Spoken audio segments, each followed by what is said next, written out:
Hey everyone, it's Tox from critshappen.com. Thanks for watching and welcome back.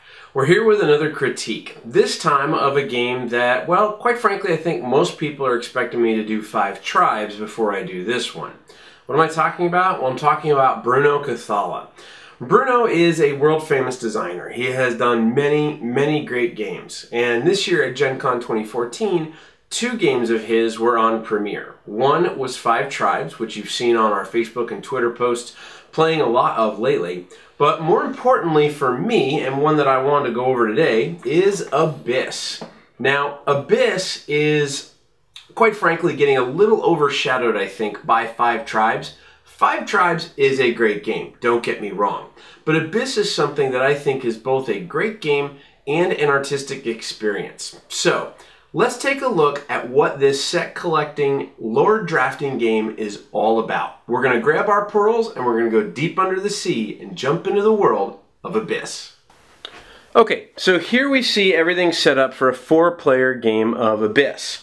Before I roll out some of the cards, I want to talk a little bit about some of the things that you see in front of you really quickly. The first thing is that the board is set up in 3 different distinct areas. At the top, you have your exploration track, which we'll explain in a second. In the middle, you have your council, and there is a faction pile for each faction inside of the game. There are purple jellyfish, there are orange crabs, there are yellow seahorses, there are green shellfish, and blue squids. Then at the bottom, there is a track for lords. And you'll notice there are 2 pearls here and 1 pearl there. And you may be saying to yourself, what the heck are the pearls for? Well, before we get started, it's kind of cool to note, the currency in this game is actually pearls. Now, no, they're not real pearls. You're not going to go out and buy a bunch of abysses and make a mint. But they are really cool. And each player is going to start with one of these kind of clamshell holders. And you'll see that it's curved and arced at the bottom, so it's easy to grab pearls out of here. Everyone's going to start with 1. And then you need to know about 2 major components outside of the board. The first is a threat track. Inside this exploration deck are going to be allies from each faction, as well as potential sea monsters. At the beginning of the game, if you defeat a sea monster, you get a reward of either 1 pearl or 1 monster token. The monster tokens are variable victory points. They're somewhere between 2 and 4, but they're always a 2, a 3, or a 4. As you bypass monsters and avoid them, though, the threat tracker is going to move up. And as you move up, the rewards get steeper. So if you get down to here, for example, you could potentially obtain a key and a pearl, or a key and a monster token. Now, what do you need keys for? Well, keys are very important, because the whole idea of the game is that the underwater king has passed away, and a new king is going to be chosen, but only the person with the most influence is going to be able to do that. You're going to gain influence by recruiting allies to recruit lords to lock locations. Now, the locations are these very long boards. We'll explain why they're so long in a moment. But you'll see, for example, this one is the Lost Tower. And it says it gives you 3 victory points for each of your lords without a key. So there's going to be some lords you're going to be able to draft that don't have keys, and some that do. The keys are going to help you lock locations, and locking locations is one of the most interesting things inside of Abyss. Let's talk a little bit about the final piece of the setup. The final piece of the setup is we're going to have to fill up this lord area right here, and everything is going to push to the right. You'll see here that there's arrows pushing to the right, and we'll explain what this 2 pearl symbol means in a moment. So we have a shellfish, we have a squid, we have a crab, we have another crab, we have a seahorse, and we have a crab. Okay, so this is really cool. There's a mixture of everything that we have. I don't know if anyone knows this or not. I don't really stack the deck when I do reviews. I just kind of shuffle and go with what I get. So, the first thing to note is that the exploration track is how you're going to gain allies to then pay for recruiting these lords, and their cost is in the lower left. So for example, this assassin has 1 bubble, which is the crab symbol, and it says 10. So I'm going to have to pay with 10 influence worth of crabs to recruit him. At the end of the game, he's going to be worth 6 influence points, and he also has an ability with an arrow on it as he comes into play, which says each of your opponents must turn 1 lord of their choice 90 degrees, and that lord now counts for only IP, influence points.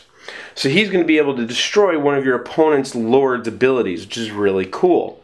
However, you'll notice the difference here between the assassin and the recruiter. The recruiter also has a crab bubble and says 10, but he has a secondary bubble above him. What that means is you have to pay with 2 distinct, unique ally sets. Meaning I have to have a total of 10 influence. I have to pay with 2 different sets of allies, but one of them has to be a crab. So if I had 8 crab influence and 2 seahorse influence, I could recruit that lord. However, if I only had 10 crab influence, I'm not going to be able to recruit that lord. So it gives you an idea of some of the things that you're going to have to go after when you're getting influence points.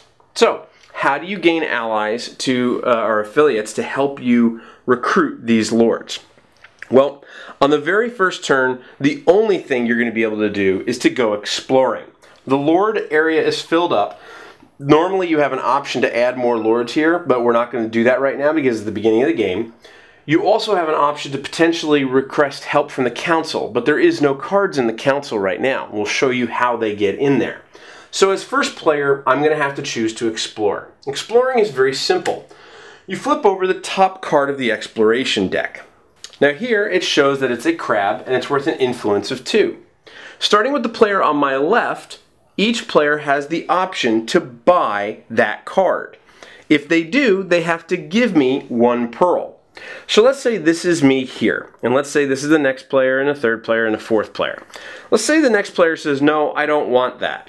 But the third player says, I do. He takes a pearl out of his supply, gives me 1, and then takes that ally into his hand. So he now has 2 crab worth of influence in his hand. Now, my turn is not over. I'm still exploring, so I continue on. Now I get a 1 squid. Now again, starting with the person on my left, they're going to have the option of buying that. However, it's not 1 pearl anymore. Because an ally has already been recruited, it's now 2 pearl. So you'll remember that since each person starts the game with 1 pearl only, since this person recruited this crab ally, the second and the fourth player only have 1 pearl left and they're not able to pay for any allies. So at this point, I'm going to have the option of continuing my exploration until I get what I want to get.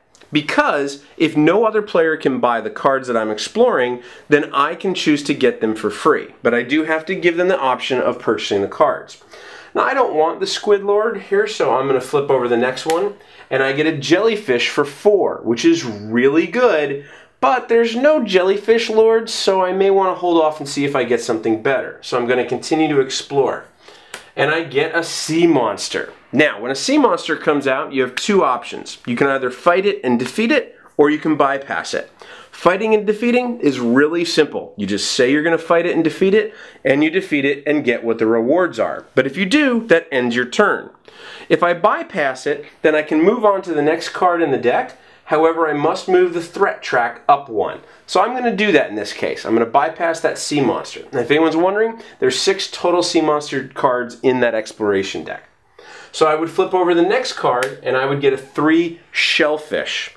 Now that seems pretty good because it says here that the Slayer requires 8 worth of shellfish to be able to get him, and he's a lord with a key, so that might be pretty good.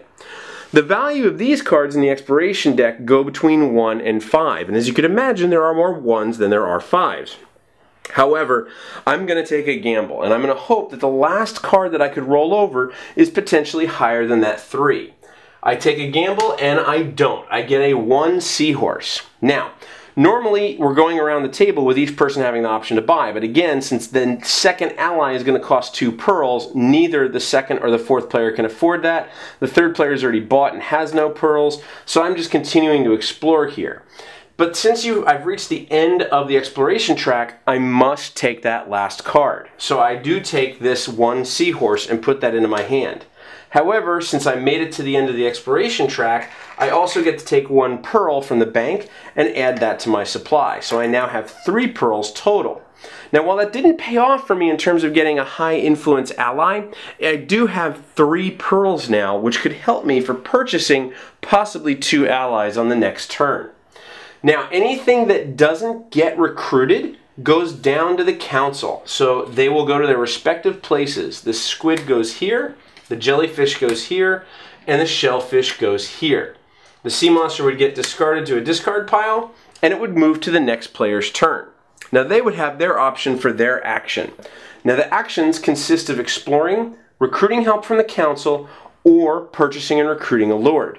In this case, the second player says to himself, I still have one pearl, I might be able to buy something on the third or fourth player's turn, and some of these that came out were very high value. So he's going to choose to request help from the council. If he does that, he takes one of the stacks, no matter how many cards there are, and puts them in his hand. So he's going to take the shellfish stack because he remembers that this was a 3 and he may want to go after that Slayer.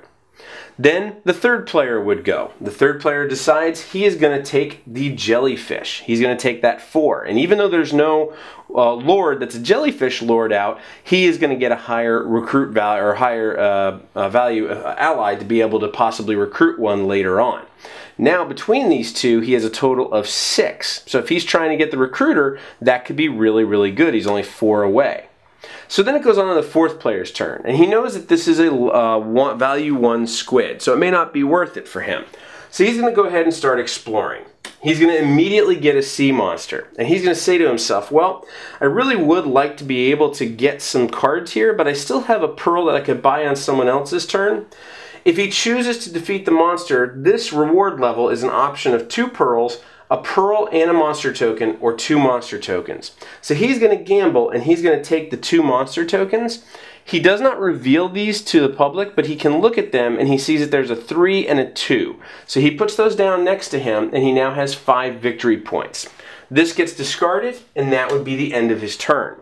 That is a full first round of Abyss. Now, let's progress it a little further and we'll show you about how you recruit lords and what happens inside of this lord track and what happens with locations. Okay, so we've progressed along a little bit. The first player has 3 pearls and a mixture of crab and seahorse allies. The second player has almost a rainbow effect of 1 of each ally, but they're all very high powered, and has 4 pearls. The third player has a lot of crab allies and 1 pearl, and the fourth player has his monster tokens, 1 seahorse, and a lot of squid allies. So let's say it comes around to the first player's turn. One of the options that he can do is recruiting a lord. To recruit a lord, you have to pay with influence from your hand. So you'll see in this case, we have a 5 and a 3 crab and a 3, 2, 1 of seahorse. Now, while we have 10 influence, we can't buy the assassin because he can only be bought with 1 faction type, which is the crabs, because he only has 1 bubble. However, we can't buy the landowner either. Even though he's worth 12 points, which is awesome, he also requires only 1 unique race to be used, and it's all seahorses. But we could potentially buy the commander or buy the recruiter. We have 8 points in total for the commander, and we have 10 points in 2 factions for the recruiter. The recruiter is really good because he says all recruitment costs for your opponents are increased by 2. That means the assassin goes to 12, the landowner goes to 12, and so on and so forth. However, the commander is really good too, because he says your opponents can no longer hold more than 6 allies in their hand, and you'll see that some people have quite a few allies in this game, so either one could be really good. Since there are a lot of allies in my opponent's hands, I would probably want to choose the commander. What I do is I pay my total cost in 8 from 1 faction being the crab faction. The lowest value ally gets to be part of my board. So I'm going to keep my lowest value ally, which is a 3. I'm going to discard the 5. This lord comes in front of me and the rest are shifted down. Now this does not get replenished or refilled. We'll talk about that in a second. You'll also notice that this lord has a key and is worth 4 points at the end. So I get this guy in front of me and I am very, very happy. Now, as time progresses, I told you this does not get refilled. One of the optional actions that a player could take at the beginning of their turn, let's say this is the end of my turn here, an optional action a player could take is spending 1 pearl to fill this spot up. They can spend as many pearls as there are open spaces to bring out a new lord, so it gives them some options. But let's say, for example, that they didn't do that, and let's say as time goes on, more people get recruited. Well, what happens is you have a very empty, sparse board. If at any time there are only 2 lords left, let's say this player recruited and left only 2 lords on the board, once this space is revealed, the active player gets 2 pearls from the supply and they get to flip out all the remaining spaces filled up with lords. So they would fill up each individual space with more lords. So they get a nice advantage, although their opponents have a nice advantage now of being able to see what is out in front of them for the lords. Now you'll see these are a little more complex. The trader, for example, costs 12 and has 3 bubbles, so he needs to be paid for with 3 unique factions. The aquaculturalist costs 9 and also must be paid for by 3 unique factions. And there are some that are simple, like the peddler, who just simply will give you 2 pearls when bought. The lords have some tremendously cool combinations of powers. They all work together in different ways and provide a lot of replay value for your engines.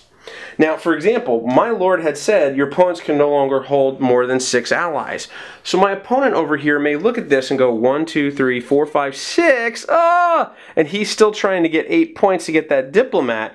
So he may end up having to discard cards at the end of his turn, which would be bad. Good for me, bad for him. Now let's talk a little bit about the keys. Okay, so we're progressed a little further into the game. I've been able to recruit a second lord, the diplomat, that says when you recruit, you may use any races of your choice, although you must still respect the number of races required. I used the lowest ally of the squids I used on him was a 3. I was able to defeat a monster, so I got a monster token, so I feel good about that. And the problem, though, is that I ended my turn defeating a monster token, and you'll see here that my rewards are a monster token and a key. I now have 3 keys between my commander, my diplomat, and the 3rd key that I acquired from defeating the monster. What this means is once you have 3 keys, you have to lock a location.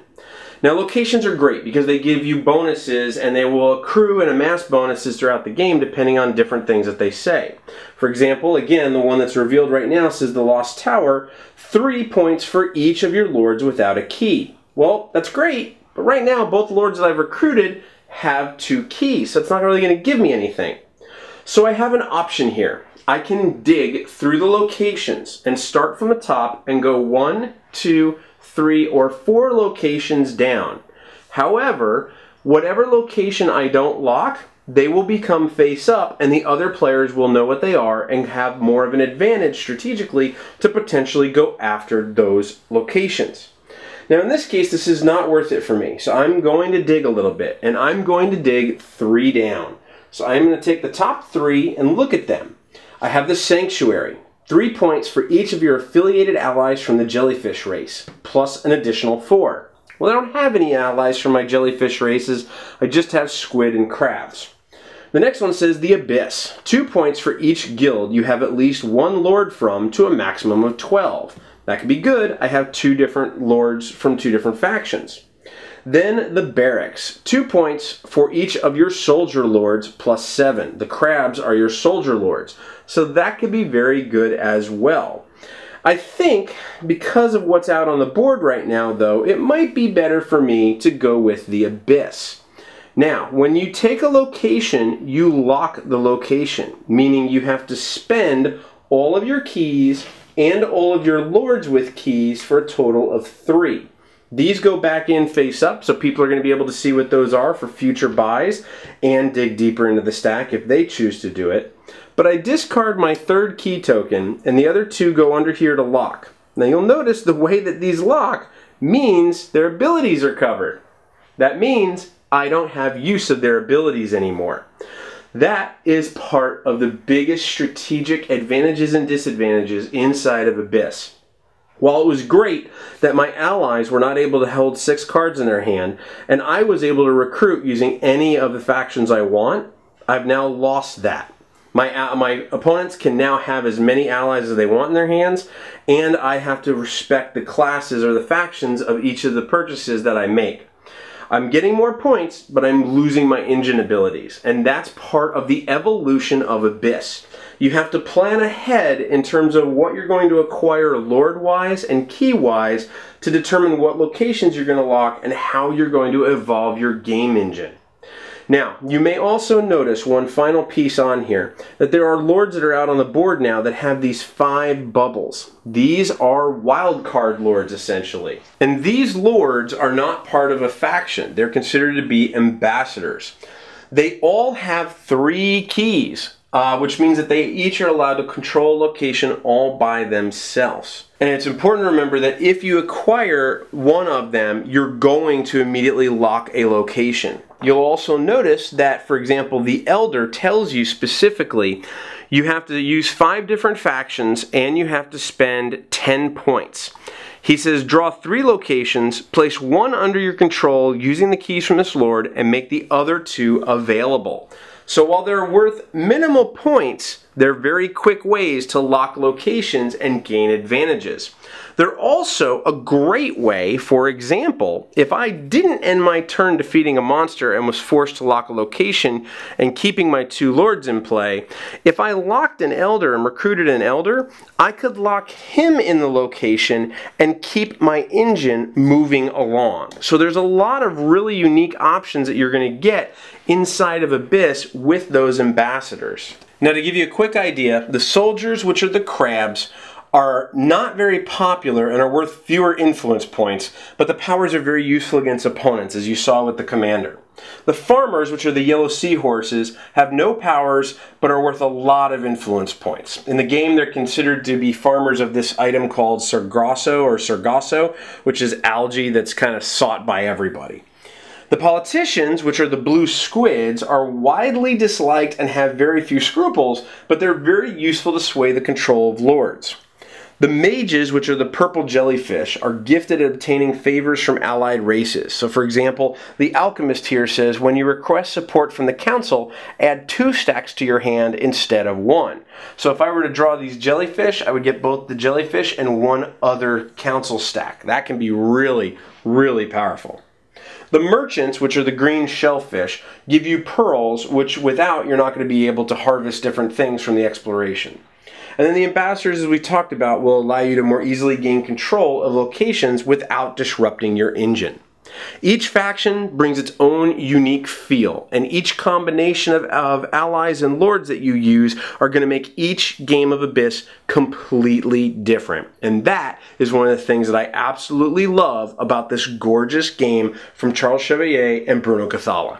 Now, the game is going to end when either one player recruits their 7th lord, or any player recruits a lord and the court needs to be refilled, but there's not enough lord cards to completely fill the court. That player is going to end their turn, and then each other player takes 1 last turn.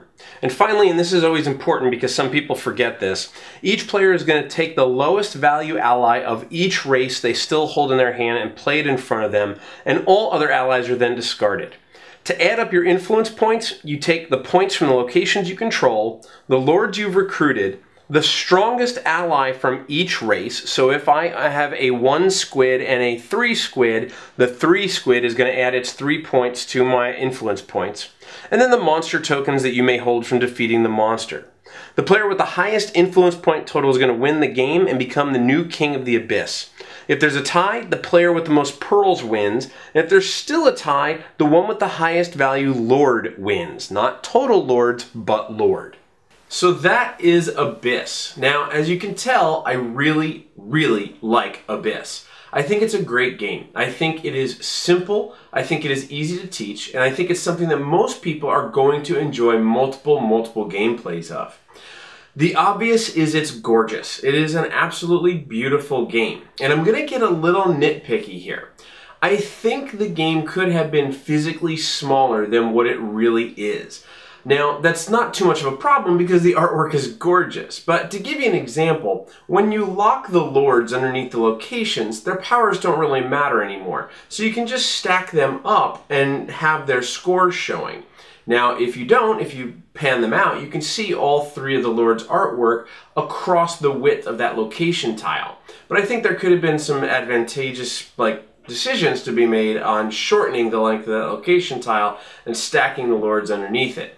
I see both sides of it though. It's great to see the artwork on those cards. I mean, they are absolutely beautiful. It's very rare that a game like this gets different box covers. For example, this is the green cover. There are multiple different covers available, and I thought that was a really cool idea. The artwork jumps out at you. It's an obvious thing. But underneath that veneer and underneath that sheen lies a really good game. The card distribution of the different numbers for the different factions is great. It really, as the game progresses on, you start to realize, hey, it might be worth it to drop 2 or 3 pearls on a number 1 or on a number 2 if that will advantageously let me draft the lord I need to draft on my next turn. I really like the idea that the person who goes exploring doesn't get the first shot at the card, that it has to go around the table. The pearls are great. I think those are a really cool little addition. It was just a smart idea. It's a really nice component.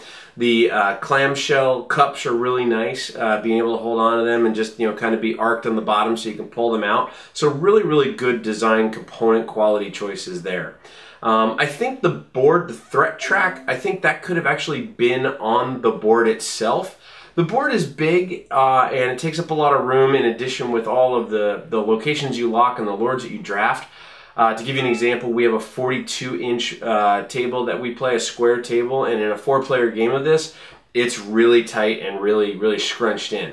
But again, it is beautiful, so having it sprawled out kind of looks good. So it's kind of a give and take on that. But I think the threat track being a separate board could have been included on the board. And I think that has a lot of really interesting mechanics in it. The fact that as you bypass monsters and you move up that threat track, you get to a position where you could potentially want to bypass a monster to force the next monster to potentially provide keys to someone so that they have to lock their lords and then they lose their powers. And I think that's where the subtlety of Abyss really comes in. The lords' powers are amazing. They're great. All of them are good. But when you get the ones that have those keys on them, you don't want to lose them. You want to keep them. And it's kind of engine building, but you have to more engine evolve, and that's what I've called it. Because you're going to get 1 or 2 cards that are going to help you get a combination rolling. But then you have that potential risk of getting a 3rd lord with a key or another key from defeating monsters, and you run the risk of losing your lord's abilities by locking them in that location. Well, the locations are all good, obviously, because they're going to give you points, which is awesome, and they are almost always going to give you positive points. I haven't found any negative to any of the locations yet, unless it's a case of, like, you don't have the faction that the bonuses will give you for it. But there is some really cool evolution of your engine in the fact that you look at, okay, I have these 2 keyed lords right now. If I get a 3rd key, I'm going to have to lock them. I may want to save up and try and get one of the wild card lords who has 3 keys, and I can lock a location with him, get points, and still keep my engine moving. Or do I potentially try and do something different to evolve my engine and change it? That's where the decision making comes in inside of Abyss, and it is absolutely phenomenal. I think it's great. I think the choices you're presented with really do make you think about how you want to progress throughout the game, and I really, really enjoyed that aspect of it. I think Bruno and Charles Chevallier did a great job with this. That's something I didn't mention in my intro. This isn't just Bruno. This one is Bruno and Charles Chevallier. The 2 of them have teamed together on quite a bit, but they didn't team together for 5 tribes. This one is both of them, and they've done just a tremendous job. It's been, I think, designed for a couple of years right now, and you can really tell that it comes out when you play the game and you see the different strategies and all the different things that you can do, and the replay value and the fact that you could draft the same lords in a different game in different orders and start to see different synergies inside of them. It just explodes with replay value. So overall, I cannot recommend Abyss highly enough. I think it is one of the best games, if not the best game, coming out of Gen Con 2014. I hope it doesn't get overshadowed with 5 tribes, although from Bruno's perspective, he's probably perfectly fine with that either way. But from my perspective, as much as I enjoy 5 tribes, I really enjoy Abyss just slightly more.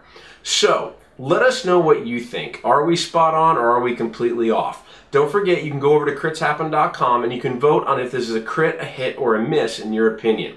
You can also join in the discussions on Facebook and Twitter by searching Crits Happen. But until we see you next time, we hope you have fun with all your pearl collecting and lord drafting times inside of the world of Abyss. Thanks for watching, keep rolling those dice, and we hope they're all crits.